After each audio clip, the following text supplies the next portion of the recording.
Hello. Now, we're starting to get into a bit more detail, but we're still at the overview stage. We've already decided that the book market for children's books is very good now. The tools have been made available to us, and now we want to start writing, or at least thinking about writing our own children's book or getting a children's book illustrated.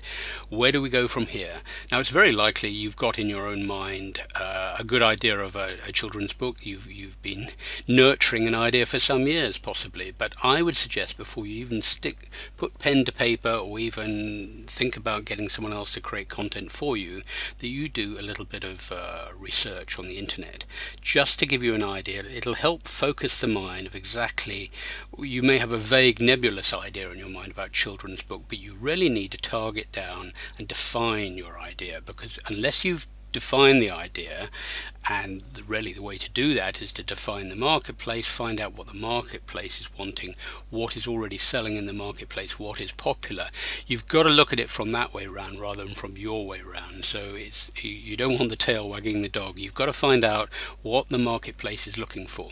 Now, of course, some of this reasoning won't apply if you don't give a damn what the marketplace wants. You've always had an idea for a book and you want to get up and running, fine. But either way, I would always suggest a starting point is to sit down at your PC or tablet and go and visit a couple of sites, do a bit of research, find out what's going on in the marketplace. If nothing else, it'll help to inspire you a bit and say, oh, they're doing that, and I could try that, I could try it this way round, and I think I better avoid that.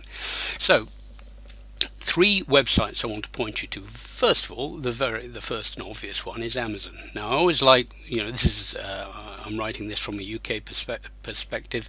It works just as well for .com as .co.uk, but I visit .com. So either Amazon.com or Amazon.co.uk.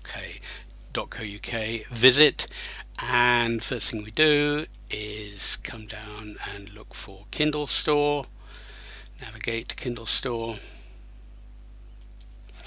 And from there we want to look specifically for bookstores, books as opposed to blogs, it's magazines, so books. And then we're going to just funnel down until we get to children's books. But in fact, what we want to do is, rather than just look at what's available, we want to look at the bestsellers. They do have a specific section. It's not always easily available, obvious when you first enter the site. But you go for up here, Kindle books, and then we want to come down here. So we've got Kindle ebooks. We want to click on the bestsellers. Movers and Shakers is another good one because it shows what's moving in the short term, what's coming up and what's going down in the short term. But bestsellers is a good one because it's showing, they give you top 100 lists for every category, be it children's or adult or gardening or cooking or whatever. There is a top 100 list of what's currently regarded by Amazon's Kindle as the top 100 bestsellers, and it's great because you can see if books are in the top 100 list, they're popular, they're being sold, they're being searched for, and they're earning the author's money. And that's got to be part of the reason for publishing, surely. I mean, yes, there is the pleasure of knowing that you're a published author, but it would be quite nice if we could earn some money at the same time. So we need to factor that in. Okay, so top 100, and we still need to drill down one more to children's ebooks here.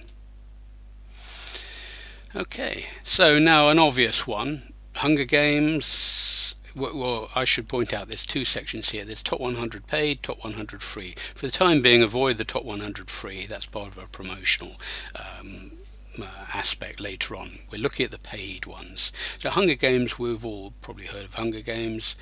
Now, first of all, the first thing that this does by showing you the top 100 is saying, oh, there's such a wide range. I was actually thinking younger than this.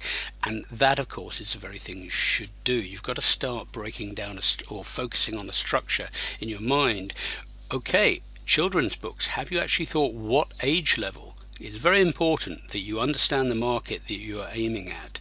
And so it's not just children. Okay, I'd say the overall defining description for children's books is probably any age under 12 or 13, and after that it's sort of we're getting into young adult. So we're looking at 12, 13 years of age and under. But within that, there are quite a few categories. I mean, we have anything from board books, newborn up to the age of 3. We've got picture books, and then we have colouring activity books, novelty books, and then we've got readers, you could say, so up to the age of 3 is one category, from the age of 5 to 8 is another category, and from the age of 8 to 12 is another category. And for each category, you'll find that there are books which will suit, and others which will either be too young or too old. So you need to factor that in. Alright, so we'll just have a quick look through here. Hunger Games, Hobbit, these are the sort of grand type of lengthy novel type books, and it may be that's what you've got in mind, but it may be you want to write a short book, so you don't want to write the 50,000 or 60,000 word volume. You want to write shorter books, possibly not even very many words at all, but illustrated books, and just a few words with some illustrations. So again, you need to decide, is it going to be a novel you're writing with maybe a couple of illustrations, or maybe no illustrations if the child is older, possibly from the age of 12, or are you after just a short little topic with nice illustrations and a few descriptive words? Again, looking at these pages will give you an idea of what other people are doing. Come into the next page from 20 up to 30. Now, the other thing we need to look at is that images are very important. And look at this, we're only really looking at thumbnails, and most people, when they're browsing on the internet, particularly on Amazon's Kindle, they're looking at thumbnails. So the picture's important because it conveys a message very quickly. You're zipping through, really looking at pictures more so than the actual titles, and the picture was what will make you stop and pick the book mentally from the shelf, as it were, just as though you were in a normal bookstore. And then the picture has got to work when it's at thumbnail size, so it's got to look professional, it's got to convey the message, and it's got to work as a thumbnail. Okay. Alright, so we've got some rather saucy books, and we want to screen those out. They're not right, but they are for the older child, the kind of Twilight series and the vampire type of thing. So again, in your mind, decide which age level. After we thought about age level, we need to think about a theme, a plot. A children's book, a good children's book, has got a good clear theme, a plot, which is simple and original as an idea. The older the child, the more complex the plot. The younger the child, possibly the more illustrations there are. Okay, so we've got the children's, and you can scroll through this and then click into the books and read more. But if we come back, another area worth looking at is come back out of children's and just come under, we're looking for humour, because humour works very well with children's, adults and children alike. So you've got humour, and most of this will be adult, but then you split it down into cartoons.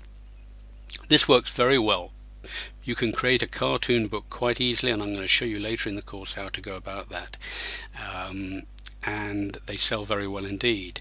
And when you get cartoons, then they can be rather bizarre subjects. We've got farting here, anything that's sort of, again, this is a younger sort of maybe 6, 7, 8-year-old. They're into anything that's sort of disruptive, either against school or parents, or anything that shocks slightly. Loud noises, how to punch a dolphin in the mouth. So the image tells it all, and cartoons work extremely well for children, and the books sell extremely well, and they're quite easy to create, and I'm going to talk to you about that again, show you some methods how to do that later on. Okay, so now we've looked at Amazon, and I'll leave you to do that at your own leisure, to carry on. Really spend a lot of time. The more time you spend here, jot down any ideas that come to your mind of a topic, age group, as I say, the theme, the plot, and then you've got to look at a character. What kind of character you're going to create? Very important. The character's got to run right the way through. There's got to be a structure to the novel, or whatever it is, a manuscript or a cartoon book. It's got to have a structure. It's got to have a clear beginning, middle and end. And you've got to define whether it's going to have images, not just the cover image, but throughout, and how many. As I say, the younger the child and the more images really you need. And we'll talk about images again once we get into more detail. And then always good to have a touch of humour. I mean, here it's quite obvious toilet humour, but it works for children. They like that, anything that makes them laugh and giggle. And the other thing I would really say is if you're looking at topics for a children's book, then you've not got one necessarily in mind, you're just looking for inspiration, sit down with a child of the age group you're hoping to write for, or a couple of kids. Find out what they gravitate to, and what makes them laugh and chuckle and giggle uncontrollably, and you'll find these are the sort of things: zombies, Garfield eats crow, anything that's slightly against the system, is it? Parents, school, relatives, allows them to break free and express themselves. So humour's very good. Okay, now moving on from Amazon, there is another site I think well worth looking at. It's part of the research stage, and that is a site called Goodreads. It's excellent for all budding authors and existing authors. They're really on your side. They help you to come up with content, they help you to network, and they help you to market books.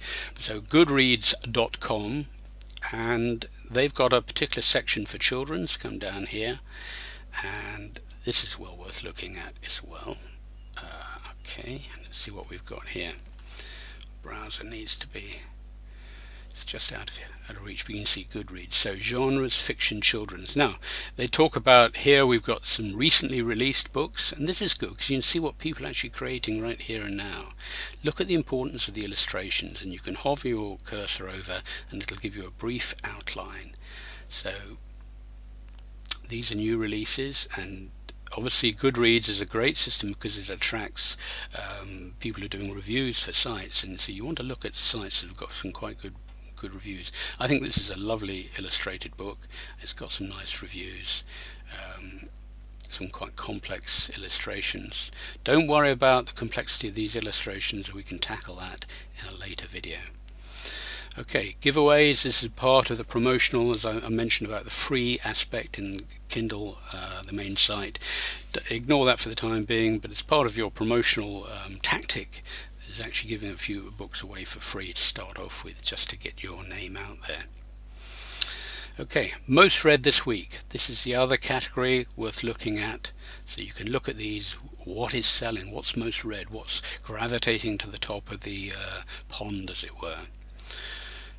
And again, take a good look at this. And then there's some lists down here. First in the series, best read aloud, worst female.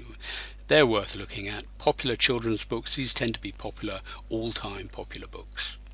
Okay, so that's a great site to look at, goodreads.com, and go to the children's section. And the final site, which I think is well worth looking at, is The Guardian. That's the broadsheet newspaper. The website as thus: guardian.co.uk/children's-books-site. But if you just go to The Guardian, you'll be able to navigate to this.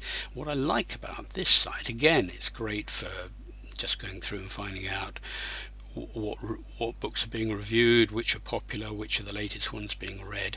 But here, how about find out books for your age group? And I think this is great. So say you're looking at the age group of 7-year-olds, you can click on that and it'll come through and say, what's hot, discussions, what's being talked about, what's being reviewed. So I think that's excellent. You can come back and then you can see that what's good for 7-year-olds is probably very different from what's good for 12-year-olds. So I think this is where you need to get some structure in your mind and think clearly about the age, the theme, the plot, the characters, the structure of your whole narrative, a little bit of humour in, and the illustrations. These are all important points, and I'll summarize these in a sort of PowerPoint video in the next section. Okay, that's all for now.